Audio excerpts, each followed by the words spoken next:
لا تحجبه ظلمات الليالي. الحمد لله الذي أرسى الجبال العوالي، سبحانه من إله عظيم يغفر الذنوب ولا يبالي. لا إله إلا الله، بها نحيا وبها نموت وبها نلقى الله وبها نوالي. وأشهد أن عظيمنا وقدوتنا ومولانا قرة عيني محمد ابن عبد الله عبده ورسوله وصفيه من خلقه وخليله، أرسله كافة للناس بشيرا ونذيرا وداعيا إلى الله بإذنه وسراجا منيرا، فبلغ الرسالة وأدى الأمانة ونصح الأمة، فكشف الله به الغمة وجاهد في الله حق جهاده حتى أتاه اليقين. فصلوات ربي وسلامه عليك يا سيدي يا رسول الله. My beloved brethren, we have been here for 2 days and thinking and remembering, reflecting and reminiscing of the days of the Prophet. So my topic at this hour is especially difficult because his memory is fresh at the forefront of our head. But I just want to take you back quickly. When Islam started, it was Ramadan. And the Prophet is 40 years old. And as the days went by, and he went through the struggles and the strifes and striving, you heard through this conference that he lived his night and day preaching, promoting, propagating the one true deen of Islam. In that path, he was insulted, he was abused, his person was attacked, his companions were tortured, Sumayyah was executed, battles were waged, he was kicked out of his home. He went through a lot. And as the years went by, and now he is in Medina, Islam slowly starts to take root and grow from strength to strength. And now we have reached the 10th Ramadan after Hijrah. So the Rasul was a prophet for 13 years in Mecca, then migrated to Medina.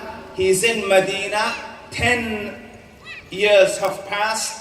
He is in the 10th Ramadan. And the tradition was that every Ramadan, Jibreel would come and teach the Prophet the Quran, and the Rasul would recite the Quran to Jibreel. And then this Ramadan, something different happened. Jibreel came, taught the Prophet the Quran, the Rasul recited, and then towards the last 10 days of i'tikaf, as in the 10 days of i'tikaf, the Rasul saw a dream that, Ya Muhammad, what you're seeking is ahead of you, extend your i'tikaf. So he extended another 10 days. Jibreel came again, recited the Quran again. And understand, now he is 63 years, or towards the end of 62nd year. Old age has come. The heart starts to think about, when will I meet my Lord? The deen has become a success. The peninsula has become Muslims. The thought will come that the mission is done. I will be meaning to meet my Lord soon. And now the hint came. And the Rasul thinks to himself, why twice this year? And in his heart of hearts he understood that it is the heaven's desire to make extra sure that the perfect Quran is left behind. But the hearts of prophets are huge, so he didn't go and advertise this, that I think this is what will happen. He just kept it. Around this time, he sent the famous Sahabi, the one who has the honor that the Rasul tells him, Ya Mu'adh, I love you. He sends Mu'adh, Ya Mu'adh, go to Yemen, manage the affairs of the Muslims, teach them their deen, be their mentor and guide. So Mu'adh gets on his mount and the Rasul walks with him. He walks with him to the precipice of the city.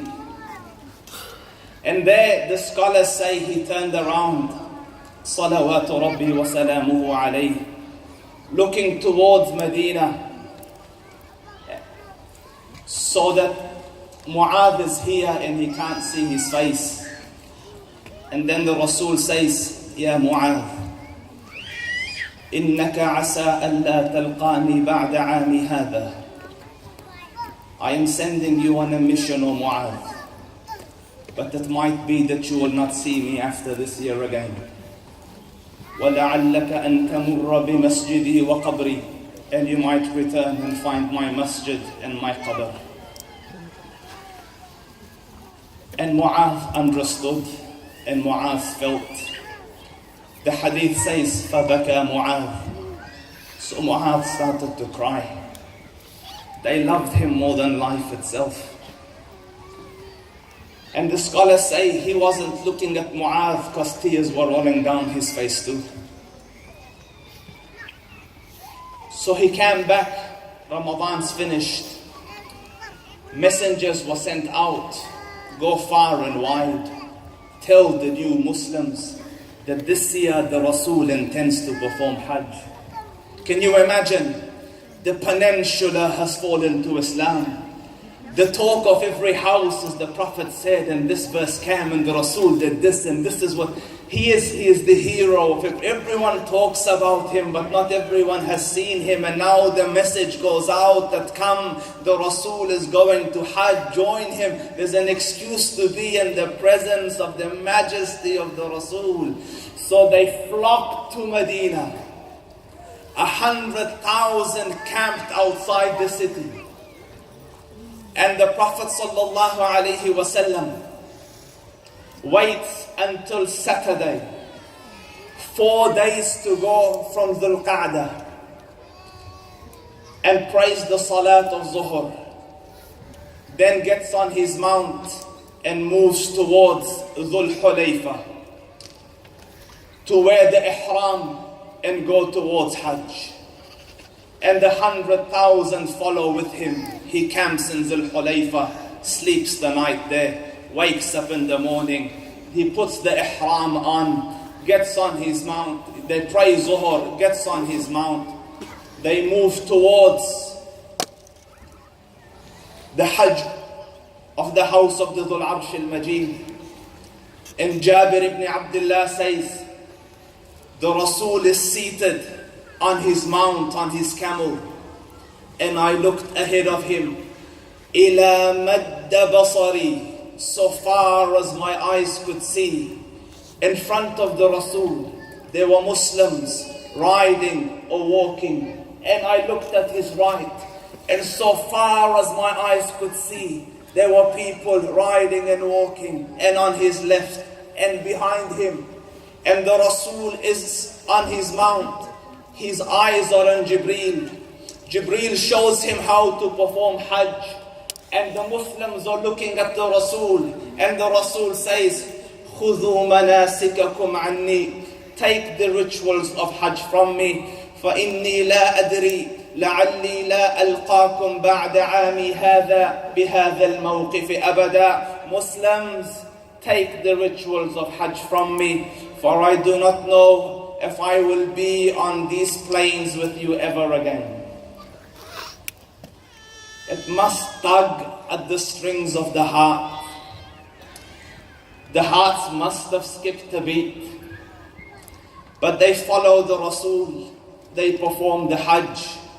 And 120,000 now have gathered along the way. He performs the Hajj. The day of Arafat comes. His tent is pitched in the Namirah.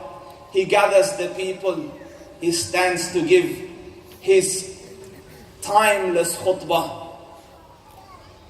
parts of which he says, إن دماءكم وأموالكم وأعراضكم حرام عليكم كحرمة يومكم هذا في شهركم هذا في بلدكم هذا. O Muslims, your blood is sacred, your wealth is sacred, your honor is sacred. Muslims, the blood of a Muslim is sacred. Muslims, the wealth of a Muslim is sacred. Muslims, the honor of a Muslim is sacred. My dear brothers here and those who listen to this around the world, even a wretched child takes up the dying message of a father. This is the dying wishes of the Rasul.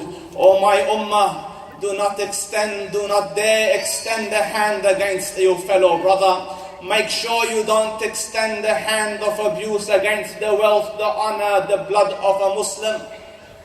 And today, how sad it is that the blood of a Muslim is being shed, not by those that are not of this persuasion, but those that are of this faith.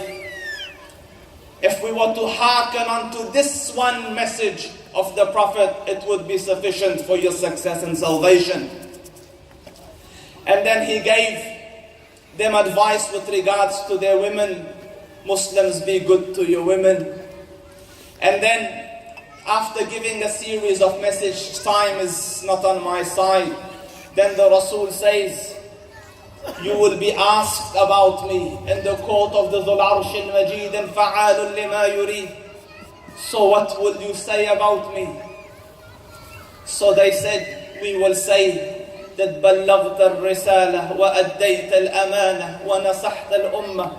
You conveyed the message, you delivered the amana, and you advised the nation. So the Rasul points towards the heavens and then brings it down to them, says, Allahumma fashhad. Oh Allah, bear witness that they have testified that I have conveyed the message, I have delivered the responsibility, I have advised the ummah. Says, Allahumma fashhad. Oh Allah, bear witness. Allahumma fashhad. And he did it thrice.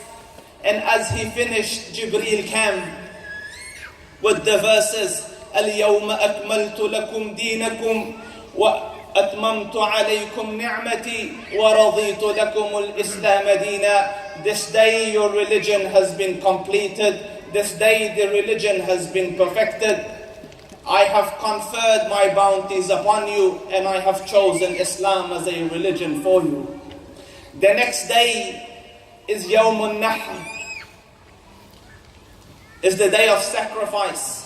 The Rasul gathered the people, again the same message, and then towards the end of it, Jibreel comes with these verses.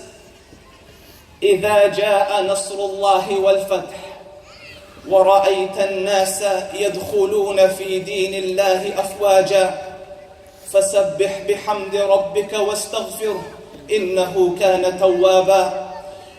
When the help of Allah came and evident victory, and you saw mankind enter the religion in groves and in multitudes, now turn your focus towards your Lord and repent and atone. And Allah and the Rasul hearing the message, and the Rasul knows the hints of the Dhul Arsh al-Majid.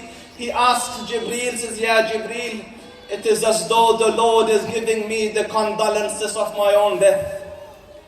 So the mu'addab Jibreel, the decent Jibreel says, وَلَلْآخِرَةُ خَيْرٌ لَكَ مِنَ الْأُولَى. O Muhammad, the akhirah is better for you than here. Now, having almost a confirmation, he leaves Hajj and comes back to the city of Medina. The month of Hajj finishes.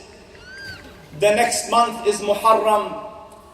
And the Rasul does his normal duties and tasks. And then the month of Safar comes.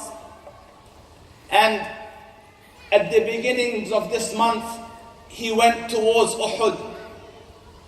70 of the companions and more had died in the battle of Uhud. The Mufti talked about it. And the Rasul is loyal. He never forgot the living nor the dead. So he went on the grave of the martyrs, and the ashab say he made such a passionate, long dua, deep dua, that we saw in it traces of a goodbye, not only to the dead but to the living. And then he gives a little hint that I will go before you, that I will bear testimony over you, and I will meet you by my house. And this is the hikmah of the Rasul. He didn't drop it on the ummah, but let them understand bit by bit. And then towards the end of the same month, in the middle of the night, he sends to Abu Muwayhiba, Ya Aba Muwayhiba, O Abu Muwayhiba, إن الله تبارك وتعالى أمرني أن يستغفر لأهل هذا البقي فانطلق معي. The Lord has commanded that I ask for forgiveness for the dwellers of the graveyard of Medina, the Baqi.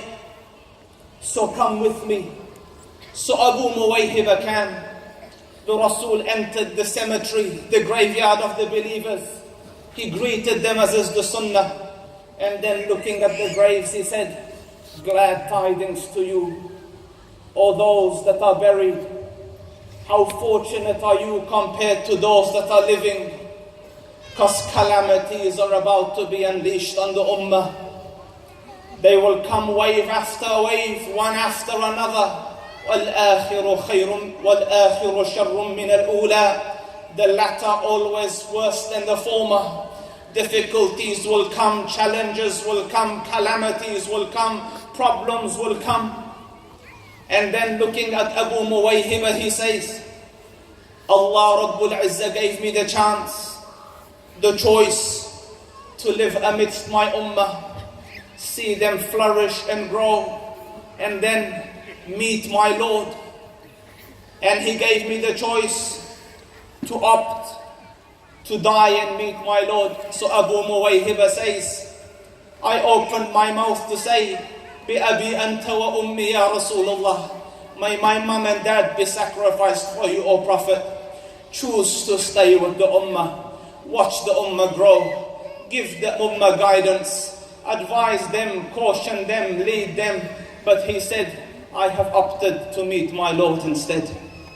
So he came home, slept the night, woke up the next day. It is Monday, the 29th of Safar. There's a funeral in the Baqi. The Rasul followed it. As he turned out from the funeral, a severe headache gripped him and a fever caught him. And overwhelmed, he went to inform his wives. He entered the house of Amada Aisha, and she is crying, Wa ra'sa, my head. Her head is hurting, she has a headache. So the Rasul said, Bal ana wa ra'sa ya Aisha. O Aisha, my head is the one that hurts.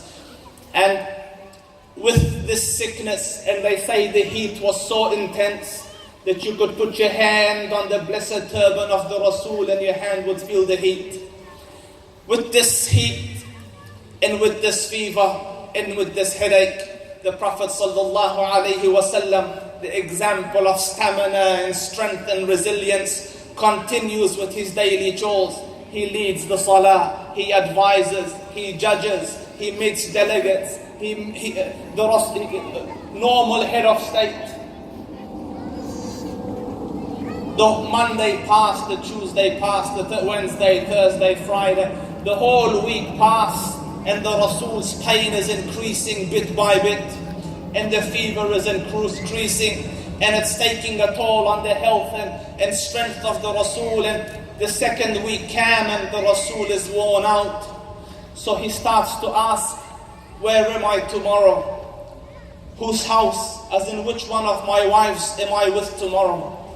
And he kept on asking, so they realized that he is hinting that there's somewhere I want to be. So they said, be wherever you want, O Prophet of Allah. So with the adab befitting a Rasul, he said, if you permit, I will stay with Aisha.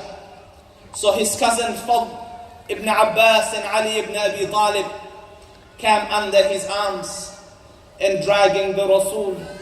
They say his blessed feet were dragging.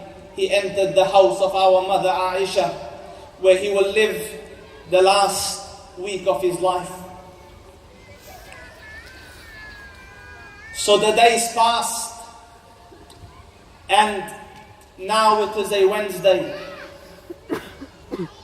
In the week that he is in the house of Aisha, the second week of his sickness, a severe pain gripped him, fever is sky high. So he said, gather water from the 7 wells of Medina and pour it upon me. They set him down, they poured the cold water on him. They tied his head. The ashab carried him, went under him, took him to the masjid. Before the salat of Zuhr, he sat on the minbar and he gave his parting advices to the ummah. And these are his advices. Muslims hearken on to the lessons that the Rasul gave. He said, لَعَنَ اللَّهُ الْيَهُودَ وَالنَّصَارَى اتَّخَذُوا قُبُورَ أَنْبِيَائِهِمْ مَسْجِدًا لَا تَتَّخِذُوا قَبْرِي وَثْنًا يُعْبَدْ. O Muslims, Allah cursed the nations that preceded you, because they took the graves of their prophets as objects of worship. Don't take my grave as an object of worship.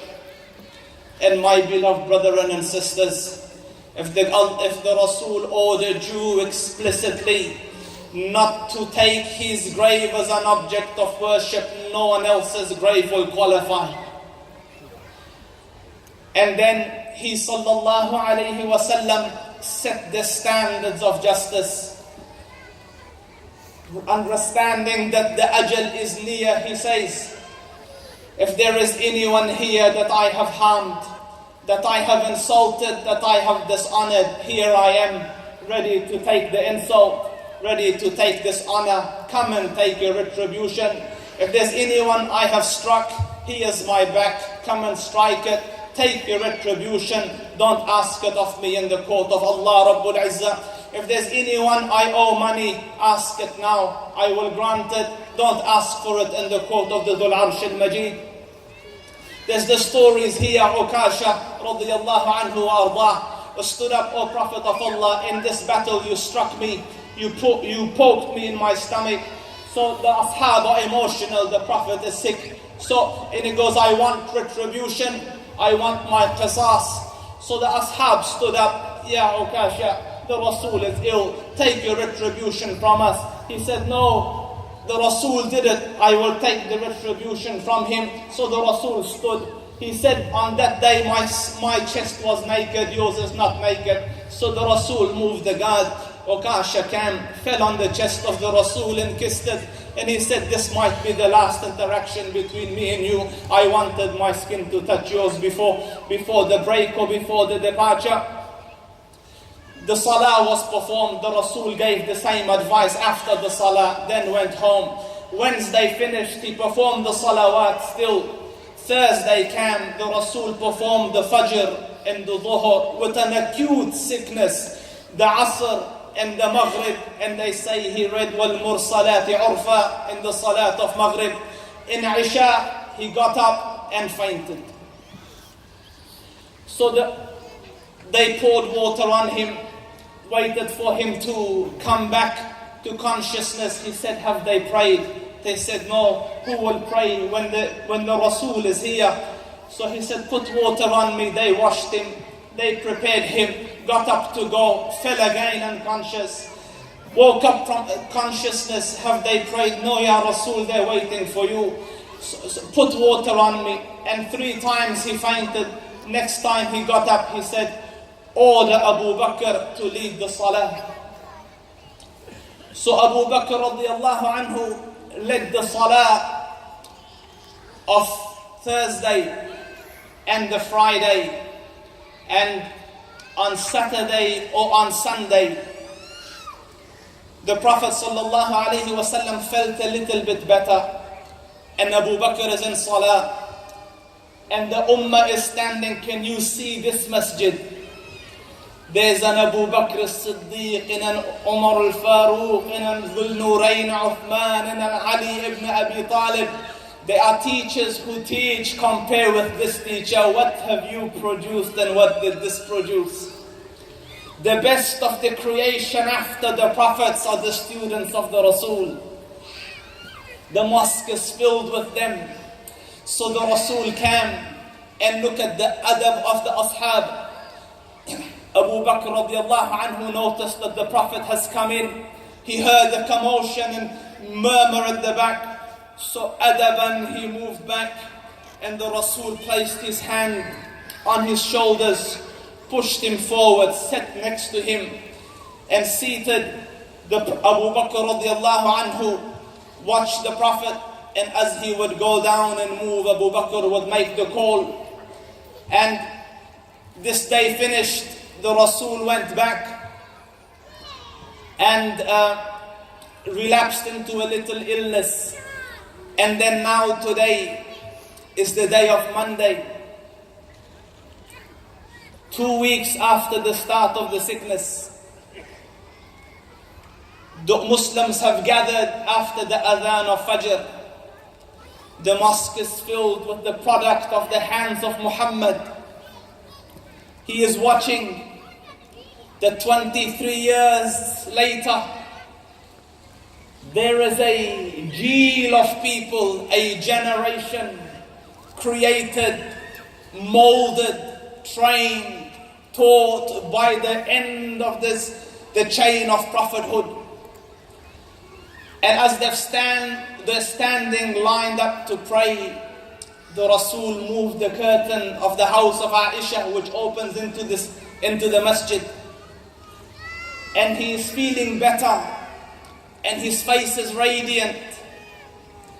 And the ashab caught a glimpse of him, and they say, we almost broke our salah, farahan bi Rasulillah, that alhamdulillah, the light of Medina has come back on. The Rasul looks good, his face looks radiant. He just motioned, continue. It is like a father on his deathbed looking at well-raised children, happy at his achievement and looking forward to their progress. So when the salah finished, they came to him. Ya Rasul, you're looking good. He says, alhamdulillah, I feel good. So the ashab took this as a good sign. The Rasul will recover now. Good days will come again. So the ashab asked for their permissions. Abu Bakr radiallahu anhu, Ya Rasul, can I visit my family at the outskirts of Medina? The Rasul said, go. Others came. And as they went, and the sun starts to rise, the illness gripped the Rasul again. And now it is severe and intense, and the Rasul is weak. So Amada Aisha called him close and placed his head, blessed head. The hadith says, Bayna sahri wa nahri, between, on my chest. And his wives gathered, and he summoned his daughter, Fatima radiallahu anha. She entered the house seeing her father, and she says, Wa karba abata, oh, the trials of my father. So he said, La karba ala abika ba'da al-yawm. After this there won't be any more calamities on your father. Then he called her. She came near. He whispered in her ears, and she started to sob bitterly. Seeing her cry, he called her again, whispered again, and she smiled.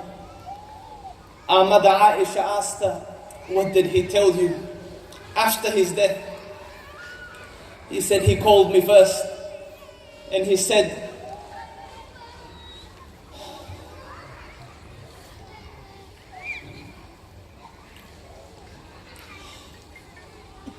it looks like the ajal is near.